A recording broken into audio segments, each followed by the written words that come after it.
I definitely would not call myself a history expert or even probably a history buff, but I am a history nerd. I love history. I love American history. I love world history.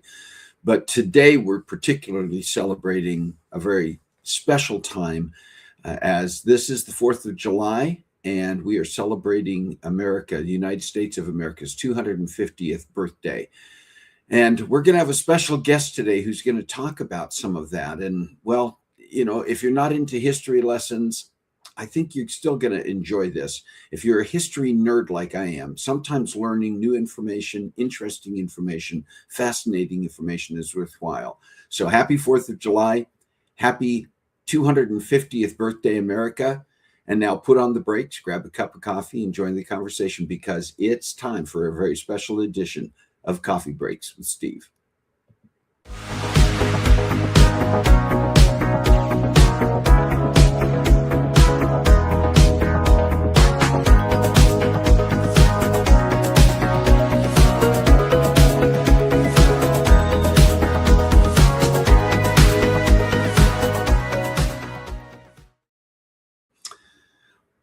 Well, welcome to Coffee Breaks with Steve. I am Steve, and this is the show where we come together around our virtual coffee table each week and join the conversation to talk about interesting topics with amazing guests. And I hope that if you are joining us today, that you're here to participate in a really special conversation around the 4th of July. And you see we have somebody out there, AJ.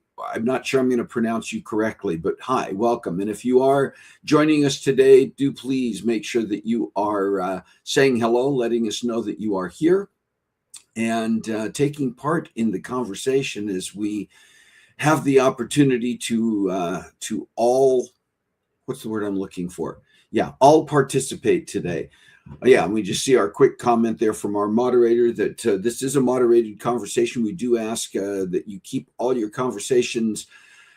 It doesn't always have to be exactly onto the things that we're talking about right in that moment. We do ask that you keep it respectful, keep it appropriate. And a day like this, I think this is an opportunity for all of us to just really enjoy a very special celebration. So welcome to everyone. And yeah, it's been an interesting week. It's been a busy week. In fact, I was up pretty late last night doing the final touches to get ready for today's show.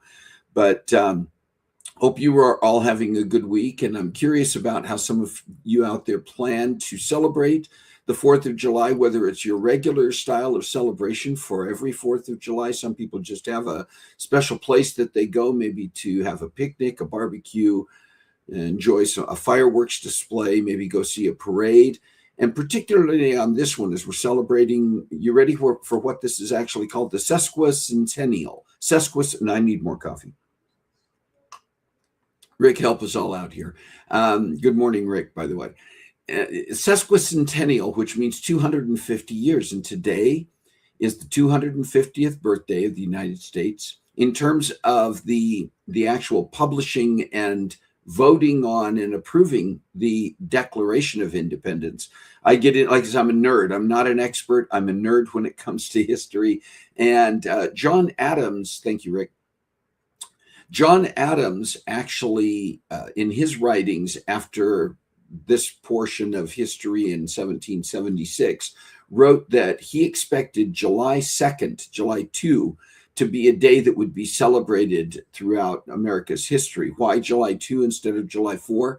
July 4th was the day that they read and voted on the actual Declaration of Independence, the document that we're all familiar with. But it was 2 days prior to that. I'm still not doing well without the coffee. 2 days prior to that, on July 2nd, that the Second Continental Congress actually voted for independence. They made the vote first to say, yes, we do agree that we're going to become independent from Great Britain. And then 2 days later, they voted on the document that Thomas Jefferson and others had worked on that was that actual declaration. And then the first official reading of that declaration took place on July 8th. So we can continue to celebrate for another several days for sure. All right. And again, if you are joining us, do say hello. Let us know that you are here. Whether you're joining us on Facebook or YouTube, we are glad that you are here and hope that you will participate actively in our conversation today. I do want to be able to get to that conversation pretty quickly. So we're going to share our sweet and savory today and a few things. I said it's been a busy week. If you were with us last week, you will recall that the show was interrupted. A better term for it would be that the show was hijacked. I had planned, or thought I was planning, to present an episode that Carissa had helped prepare to the charcuterie. Thank you, Shalane. That is correct. Good morning. That Carissa had helped prepare to interview a living mermaid.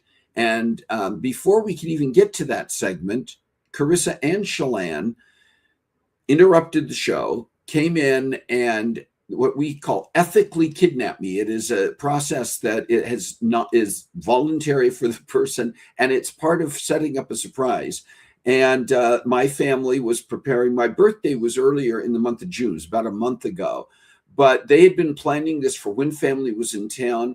And this is just a brief shot of me being led into a room where, I don't know, probably about 25 people were waiting to throw a surprise belated birthday party for me. And it was live streamed up until we got into the room and began the party. And part of the reason we stopped then, if you were tuned in last week, was that we did not have releases from all of the people in the room to show them on a live stream or on Facebook or YouTube. And so to be appropriate, to be courteous to them, we stopped live streaming at that point. And I'm not going to show a picture here. We did get some pictures of the entire group. I'm not showing them here, but I just want to say again, thank you. Thank you to my family. Carol did a tremendous amount of planning with the immediate family to set this up. And I'll share more when opportunity permits, but it was a tremendous amount of fun. Thank you to everybody who came. There were people from, I don't know, so many different aspects of my life who were either there or participated remotely, and even people who traveled a fairly decent distance to be there just for this party. So I was very, very grateful, very humbled, had a great time, and I want to say thank you for that. We've continued to stay busy through this week because family's in town. Earlier this week, it was a fun party, Rick. It was, I wish that all of our family, extended family, could have been there, but you were there in spirit, know that. We've continued to have fun this week as we went to, there is a theme park about an hour from here in Idaho called Silverwood. Think of, if you're familiar with places like Knott's Berry Farm that aren't the huge Six Flags or Disneyland types of parks, but they're more like family established, in some cases like Silverwood, still family owned, but just a fantastic theme park that has on one side a bunch of rides, including some great roller coasters, and on the other side, a fantastic top-level water park. And we spent the entire day there with family, got quite wet, both riding some of the water rides on the ride side and then getting over to the water park side, and had a lot of fun, as we always do there, an entire day there, and everybody was properly worn out. And then yesterday, several of the family members and I went to nearby Liberty Lake, which is sort of between Spokane proper and the Idaho border. And there are some places there that do zip lining up in the mountain. And we did that. And I'm going to show you a couple, in fact, going to share a couple of, we had a GoPro on Remy. Remy is my oldest grandson. And I'm going to show you a couple of the videos that he took, just so you get a sense for what this was like. So just give us a minute here and watch. This was one of the longer and deeper zipline runs that we got to enjoy. And you're going to hear, it's going to get a little bit loud. If you need to turn your sound down, I tried to control sound, but if you need to turn your sound down when the zip line itself is going, it can get a little bit intense, but just be prepared for that.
Yeah, you may have heard Remy mention there. That was one where they warned us ahead of time, as we were, because of the speed and because of the way it gets to the end on that particular run, to move your head to the side so that you don't whack the trolley, the thing that holds you up there when it comes to a hard stop. And Remy did move his head to the side, but the jolt was so strong, you saw that it bumped the GoPro back on its hinge. But you get quite a view there, and I hope you were able to appreciate that. This other video I want to show you quickly is a little bit shorter. It's on one of the shorter earlier runs. Remy was able to set the GoPro onto his own face so you can get his view of himself, or the view of himself while this is running.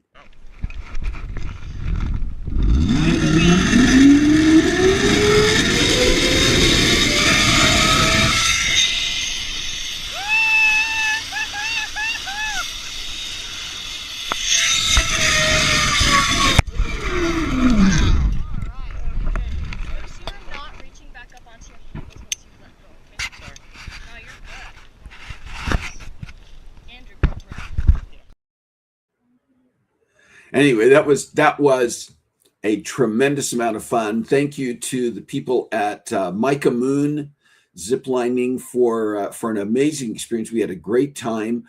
I overcame I have an issue with heights.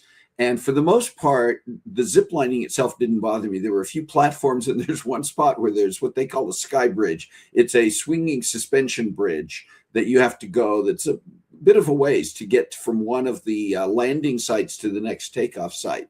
And that was probably the only place where my anxiety kicked in a little bit. But fantastic. I would do it again. I would recommend it. It was just a fantastic time. Got some birthdays coming up this week that I want to mention. First of all, I just want to mention that, of course, we know what today is. This is the 4th of July. It's America's 250th anniversary, and we're going to be talking about that a little bit later. I hope you are celebrating today if you are in the United States, and please do feel free to let us know how you celebrate and how you plan to celebrate today. A couple of birthdays I want to mention. Christina Crick, I was with the Sabre 6 Foundation. The executive director has been with us before on this show, is celebrating a birthday tomorrow. Happy birthday, Christina. And then Kate White, another dear friend who has also been on the show, an actor, voice actor, nurse, is celebrating a birthday in a couple of days on July 6th. So happy birthday to Kate. Do you have a special day coming up this week? Do you have one coming up in the near future? If you got one coming up this week and you want to make sure we celebrate with you, please feel free to put that in the chat right now. It can be a birthday, an anniversary, anything that you feel is special for you that you'd like us to acknowledge and celebrate. And by the same token, you got something coming up later in the month of July or later this year that you would like us to get on our calendar so that we can celebrate with you when the proper week comes along. You can send us an email to cbwsteve@comcast.net. We'll get it on our calendar, and we'll make sure that we do call you out and celebrate with you when the time comes. All right, listen, I want to get to our conversation, already running a little bit behind time because I got busy talking about ziplining. But I want to tell you a little bit about our guest and then let you enjoy this really cool conversation and a little bit of a history lesson, if you will. Don't let that scare you away. Jim Cowie is a living historian and historic weapons demonstrator based in New Orleans, Louisiana, with experience presenting at museums, state parks, and national battlefields in Louisiana, North Carolina, Alabama, Florida, and New York. His interests are privateering and piracy, the French and Indian War, the American Revolution, and the War of 1812. Currently, he uses typical Continental Army attire and weapons to describe how those items were sent from France up the Mississippi River under the Spanish governor Bernardo de Galvez to the rebels led by George Rogers Clark fighting the British in what was then known as the Illinois Campaign, and later sent up the Ohio River to the American United States throughout the war. Little hint and preview about what you're going to enjoy. And I think you will enjoy Jim, and I think you will enjoy this. So please do participate in the conversation. Here's the conversation with Jim Cowie.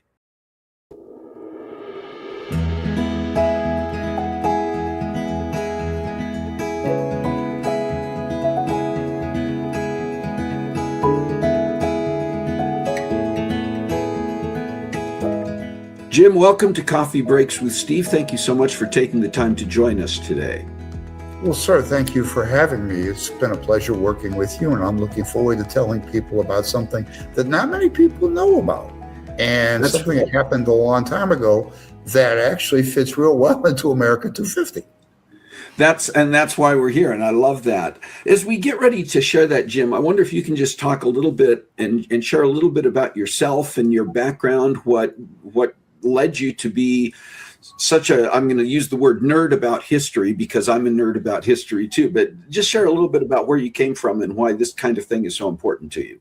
I've always enjoyed history, especially the Revolutionary War. And when I retired as a school psychologist and an administrator in 2015, the National Park Service was looking for people to do programs with children. And I thought, I could do that. And then they called and said, we'd also like you to participate in what's known as black powder, which is demonstration of historic weapons, pistols, muskets, and cannon. I said, sure. Wow. So I've been doing that for 11 years. And what would happen every year is that you always brought in other park rangers to help supervise for safety purposes. And I would end up being the aide de camp working with those people. So think of it this way. I was the Marquis de Lafayette for those days.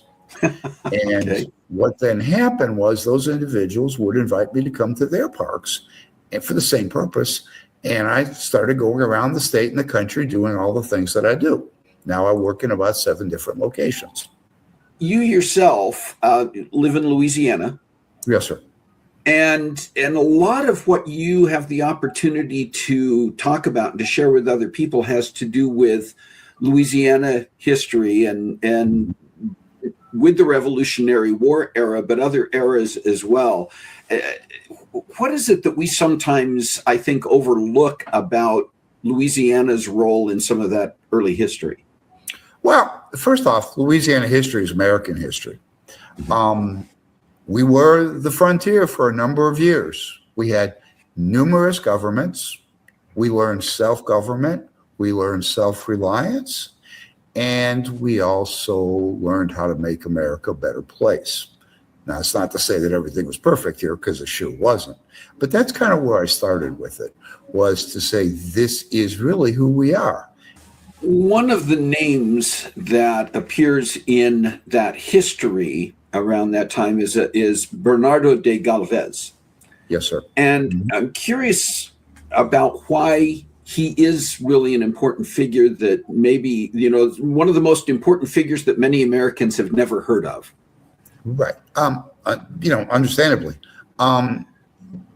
Bernardo Galvez is the governor of Louisiana. He's a very young man. He's very active. And what's occurring is that the way that the colonies had been organized, because after all, Spain attains Louisiana from the French, but the British actually get a slice of that. And as you might suspect, that relationship is not very positive. Galvez recognizes, at the request of the King of Spain, that the colonists or the rebels are in need of supplies. And while the King of Spain is not interested in actively supporting the Americans per se, he is interested in helping them beat the British. So Galvez begins to allow supplies to go up the Mississippi River. And George Rogers Clark and others end up being the recipient of all that. And it's kind of what I'll do is I'm going to turn the camera just a little. And I'm going to show you what we're talking about here. This is what they're sending. French uniform, French hats, French guns. And that's the gorget that they use sometimes to bribe people with. And the British can't figure out how this French stuff's getting in the country, because they have Canada, obviously, and they have all the East Coast all blockaded. And when that happens, they realize, oh, they're coming up the river. So they decide to attack New Orleans. Galvez, who's one of his skills is he has more spies than, probably any American president ever dreamed of, finds out about it, and he decides, oh, and guess what? I'm going to attack you first. You know? And it leads to all kinds of ramifications for the American Revolution. So we talk about this unsung hero. Mm-hmm. I'm just going to leave it to you to share. Okay. Bernardo Galvez is born in Spain, and he's a member of a very prominent family. His uncles and fathers are also very prominent leaders here in the New World. Now, he doesn't live a long time. He dies in 1986 in Mexico City. There's always been questions about that, but I really think he ended up dying of typhus.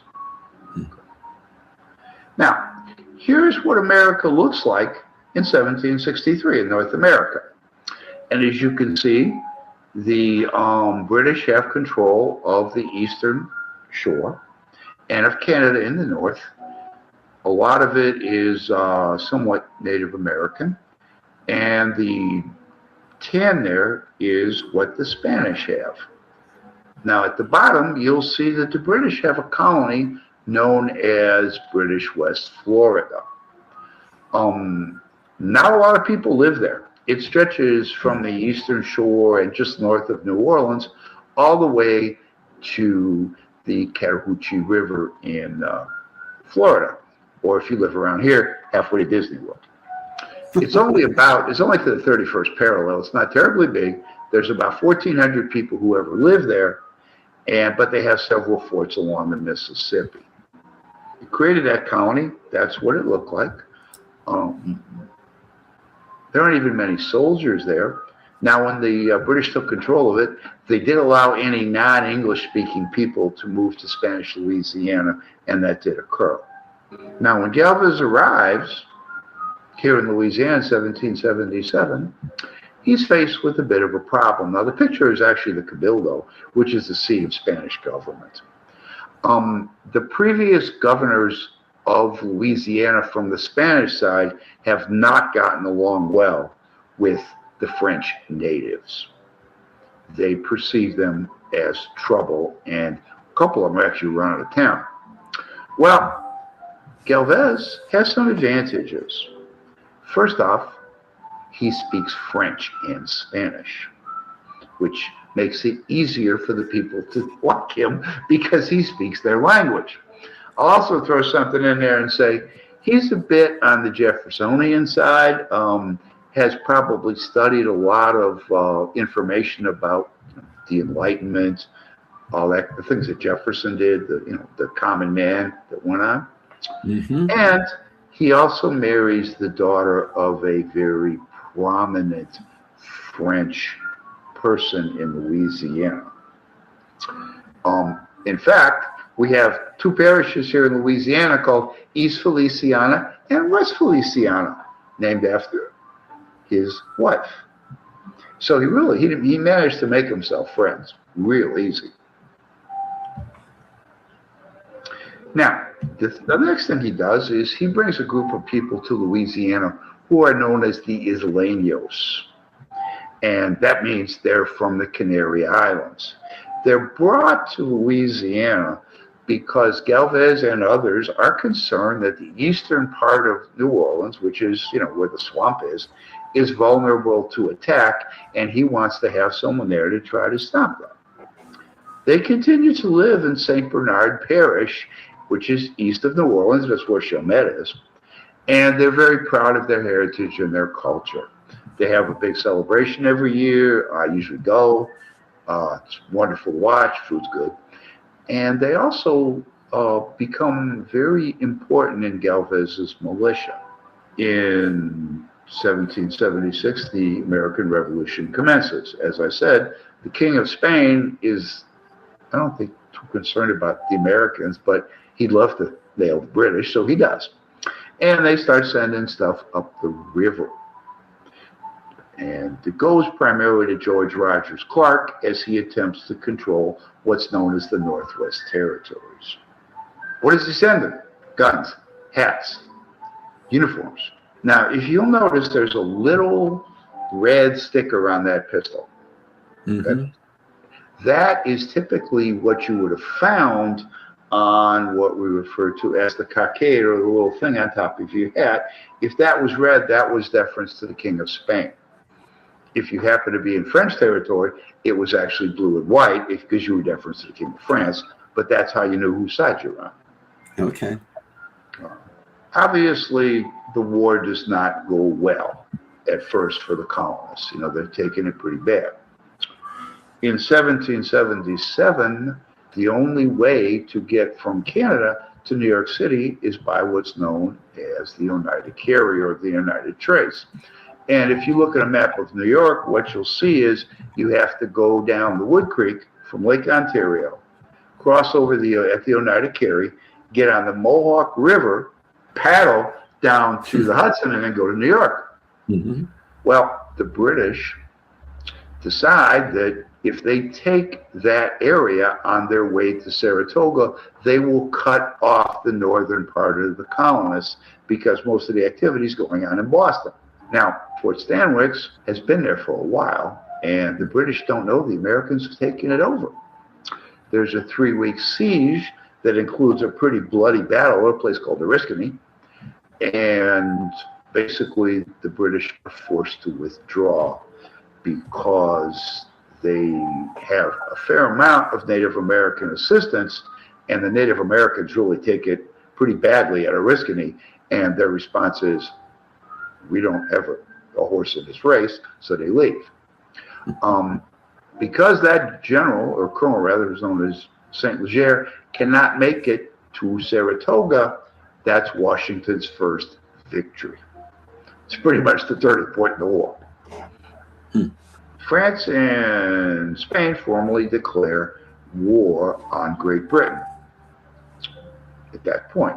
Now, General Campbell, who's the commander in British West Florida, receives orders to attack New Orleans to stop the flow of supplies. Galvez learns that and starts his own campaign against the British. What happens is that he travels up the Mississippi, and the first victory is at Fort Richmond, which is present-day Baton Rouge, in 1779.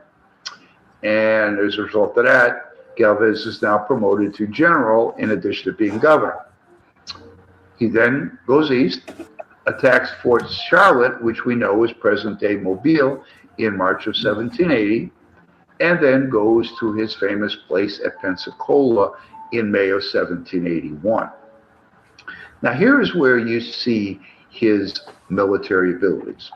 He has some spies, some of which are actually colonists, who have visited Pensacola, and they talked the commander into showing them his brand new cannons up on the mount there.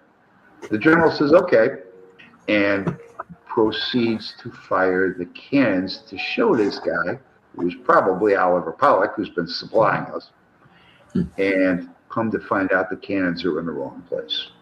They will not hit a ship that comes across Pensacola Bay. Galvez is aware of that. When he decides to attack, the Spanish Navy is not sure they believe him, but he says, and I quote, "I alone will go." And he, boondoggles the ship and sails across Pensacola Bay, and the British are fired at him, and they ain't gonna hit nothing. So the rest of the Navy follows, and it begins a siege. Now, when that happens, the British are in a terrible position because they're pretty much cut off. And then one day, while the Spanish are trying to get fortified, there's this huge explosion. And it turns out that the British accidentally have blown up their own powder magazine. So he surrenders. When that happens, Spanish forces then attack Nassau in the Bahamas and conquer it, but Galvez is not in charge of that, and I don't think he even approved it. When he gets done with that, he and the Marquis de Lafayette get together and decide that their next situation should be to attack Jamaica. And the reason for that is Jamaica is where the British are making their money in the New World because of the sugar. And but he's all set to do it, and it would have been a victory. Now, Galvez has an interesting series of troops. He has Spanish regular army, which has come from Spain and then also through Havana. Spanish naval forces, who've also come to Havana. local militia, including freemen of color, which was common during the Spanish occupation or governance, that an individual who may have come here as a slave could earn his freedom through work and also through money, which he was paid for. And he had a fair amount of those individuals helping him. In fact, I have actually talked to people, descendants of that group, and they're quite proud of the fact that their folks now participate in the Sons of the American Revolution yes. because they did serve with Galvez. Now, originally they weren't. In fact, nobody who served with Galvez ever made that because they weren't perceived as American soldiers. But slowly but surely, his contribution has been acknowledged, and they now participate in the SAR. Now, Galvez is the kind of guy that didn't stand there and drink coffee and make do stuff. When they were walking through the swamp, Galvez was standing right there with them, and they respected him for that. Now, here's a picture of what artillery would have looked like back then. The picture on the left is a British howitzer and also, it's a howitzer and a mortar, which you would use to shoot up and over a fort. You would not use it to attack, the wall of the fort. But you could set that on fire and zip it in there. In fact, the British managed to do that at Fort Stanwix. They do hit one of the magazines. Unfortunately, they also hit the only pregnant woman in the facility. She did recover, the baby was fine. Now, the cannon on the right is a Spanish cannon from the era. It has what we call a garrison carriage, which means they would have put it on a ship or in a fort because that thing was so heavy you couldn't move it. Now, that's what you would pull down a fort with. Now, the British would, and basically every country had its own cannons, but they're all interchangeable because you could, when you took a fort, you could steal his cannon. Same thing happened with cannonballs. You could fire back at them because everybody had the same size. Yeah. That is what a Spanish soldier would have wore in 1778. That gentleman is actually Stephen Estefano, who's listed as one of the contributors here. And he knows quite a bit about this. And the Spanish would, of course, wear linen uniforms. And so they were cooler. That's the reason I'm not wearing that wool thing today. I don't blame you. I put it on us. I wore it last week for about 3 things, and I had to take it to the dry cleaners. Now, this is Jamaica. This is where Galvez is going to go. And had he done that, that would have been a severe blow to the British. Now, of course, the war ends, and I'm sure some of the reason that it ends when it does is because I think the British are aware that that attack is about to occur. Now, I don't know for sure, but $20 says Galvez sent him a letter and told him he was coming because he didn't think that way. Okay. Now, by 1792, we have a brand new America, and a lot of the things have changed, and the colonists of the new country exists, but not everywhere. And slowly but surely, America begins to move westward. And that's going to eventually lead to the Battle of New Orleans. Now, here's his accomplishments. The guy's very busy. Now, again, he is pretty much a product of the Enlightenment. He's very much into respecting people, to not necessarily assign like the person based on their heritage or their honors. The family's also made a count, and he's eventually promoted to Governor General of most of New Spain, and he ends up in Mexico City. Unfortunately, that is where he develops typhus and dies as a relative young man, which is kind of a shame because we don't know what he would have done. We do know that he had to be careful because when he was in Mexico City, he was out doing something and they were dragging some guy that they were going to hang for whatever he did, and Galvez basically commuted his sentence right then and there, but didn't ask the king. So he had to kind of tiptoe past the king, and the king let him do it. But that was not the sort of thing that was going to get you positive in the Spanish area. Right. Mr. Galvez is acknowledged by George Washington and the Continental Congress, in 1783. And in about 2014, he is made a citizen of the United States and declared a hero of the American Revolution. This portrait that you see is actually hung in the Senate Foreign Relations Room of the United States Senate. Wow. And what I then did is put a list of all the Rangers and people who worked with me Yeah. all throughout the last 11 years. That's great. Learned a lot of Chalmette. In fact, many ways, one of the reasons I got involved with Galvez was when I went up to basically St. Francisville in Louisiana Parish, we did the Battle of Baton Rouge reenactment. And one of the things I learned was a lot of the things that he's involved in and happened in 1777 through 1781 are going to be repeated in the Battle of New Orleans. Wow. Yeah. There's the same issues are going on. That the British come and they want to take New Orleans for exactly the same reason. And this time, instead of Galvez, they run into Andrew Jackson, who's not likely to quit. So that really fit well in my head because when I was up at Fort Stanwix, and I go there quite a bit, they were always talking about what happened afterwards. And as I started to do the Galvez stuff up in Baton Rouge, it occurred to me that one is a direct result of the other. Right. And I thought that was an interesting connection between two parts of the country that you wouldn't think had anything to do with each other, but really they do. Yeah. And I started telling people, the reason that this becomes important from Stanwix and Saratoga is that the British suddenly realize they have to remember a little place called New Orleans, which is great because that's where I live. Yeah, absolutely. And it was neat to tie all that together and to realize how that's really a linear connection. Yeah, that's cool. That is really cool. All right. And I have here, and I'm going to list my email address. If someone wants a copy of this, these are all the things that I read about that and made sure that I knew what I was talking about.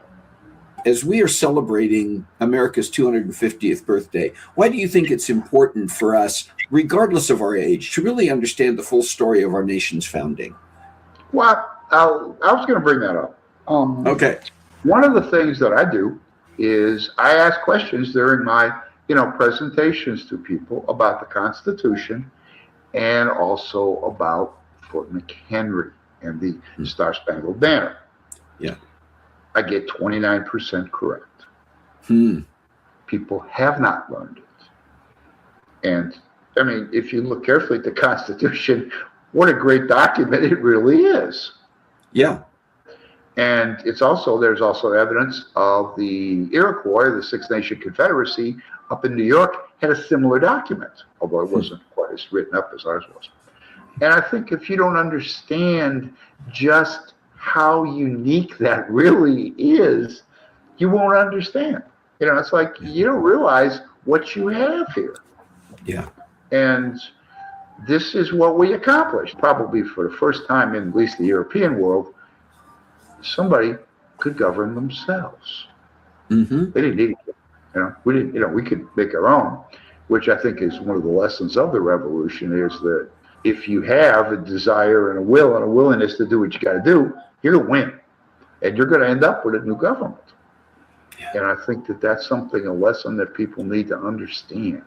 So, one question as we're celebrating our 250th birthday as a nation, what are you going to be doing for this particular Independence Day? Okay.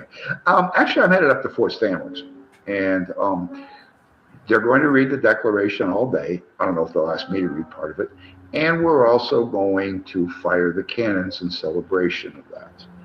And that's a big deal for those people up there because they really take it seriously. And we're going to say, this is what really happened. And this fort that exists in the middle of town is there for a reason. It wasn't just because, you get funding for it. And this is kind of how we ended up where we are. Yeah, that's cool. if you could, as we wrap up today, and we are going to share information from you, contact information, and some additional information that people can look up, including some of the things you referenced in your presentation. But if you could leave our viewers with one thought as we are celebrating America's 250th birthday, what would it be? Thank the soldiers who did what they did and the colonial leaders who did what they did. The book that is fascinating to read is actually Drums Along the Mohawk, which describes what I see in florid detail. You know, it's like, this is what these people experienced and what they ended up with and what they went through. And I mean, it's right there. You know, there really is a Mohawk River, and there really was that battle. And to just take a moment and say, look at all the things we have because these people did what was right. Yeah. Yeah. Well, Jim Cowie, thank you so much for taking the time to join us here and to help us celebrate our nation's birthday. And thank you for what you do regularly, what you do on an almost daily basis to bring history alive and to help others gain the same passion for it that you obviously have. Appreciate it. And thank you for doing what you do, because putting this out there helps a lot in a lot of ways. Good.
Well, thank you once again, Jim Cowie, for, I don't know if this resonates with everybody who might be tuning in, but for me, this kind of reflection on history and learning things that I didn't know about previously is so worthwhile. And I think particularly on Independence Day, on our 250th birthday as a nation, it's really cool to be able to do that. I know we're short on time here. I want to share a couple of things that are coming up.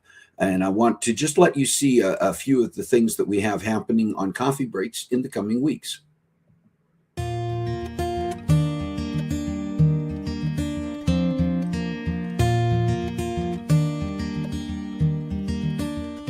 Music is a vehicle for memory like none other. I mean, how many of us have had the experience of hearing a childhood lullaby or song, or a song that we heard in our teens, and it suddenly brings us back right to the scene where we first heard it, right?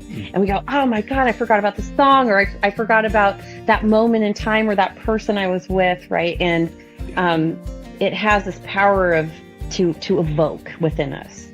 And music is a language unto itself.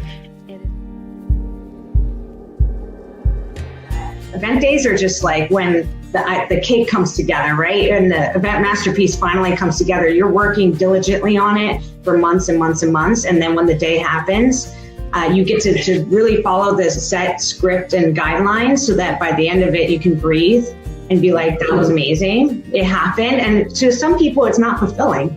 Frankly, it's one day, right? Or it could be a 3-day conference or anything. And afterwards, you're like, why did I spend so many months on that? But really, for me, it's most fulfilling because I know that people, the memories that they create at events last a lifetime. How prepared are you if an emergency happens tomorrow? We all hope we never have to put an emergency plan into action. But if you suddenly had to evacuate your home, would you know exactly what to take? Do you have a checklist ready? An emergency kit? A plan that everyone in your family understands? And what if the emergency meant staying home instead? Would you have enough food, water, medications, and supplies to safely shelter in place for several days? On this episode of Coffee Breaks with Steve, we'll explore practical steps you can take now to prepare for the unexpected. There are trusted resources, helpful planning tools, and simple ideas that can help you and your family be prepared, not panicked. We'd also love to hear from you. What topics would you like us to cover? Who would you like to see as future guests? Send your ideas anytime to cbwsteve@comcast.net. And if you enjoy Coffee Breaks with Steve, please help us grow the conversation. Subscribe to our YouTube channel. And if you're already a subscriber, share it with your friends, family, coworkers. Hey, even the people you meet while waiting in line for coffee or at the grocery store. Every new subscriber helps us reach more people with conversations that inform, encourage, and inspire.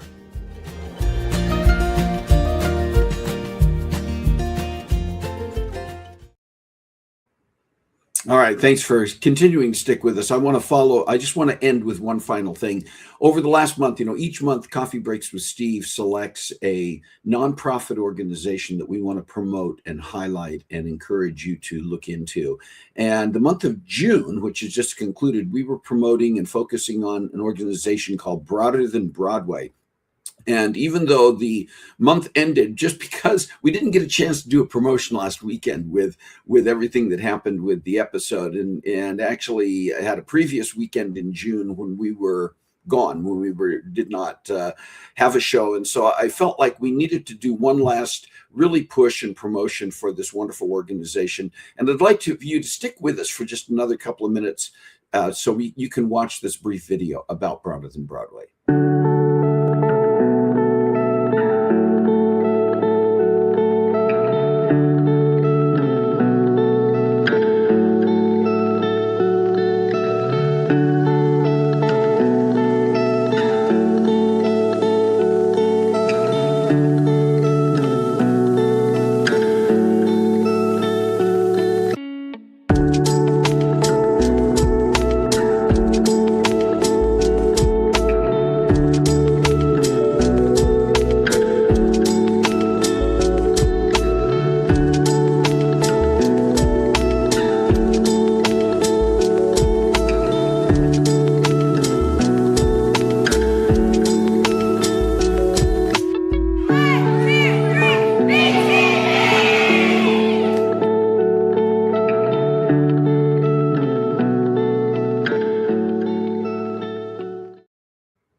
Broader Than Broadway really is a fantastic organization. If you had tuned in a couple of weeks ago, you had the opportunity to meet and hear from its founders, Chrissy Whitehead and Alexis Carriger-Base. And you can go back and find that episode and learn more about it. And we are putting the link one more time to the Broader Than Broadway. You see it there on the screen. There's a QR code, and we're also putting their website here.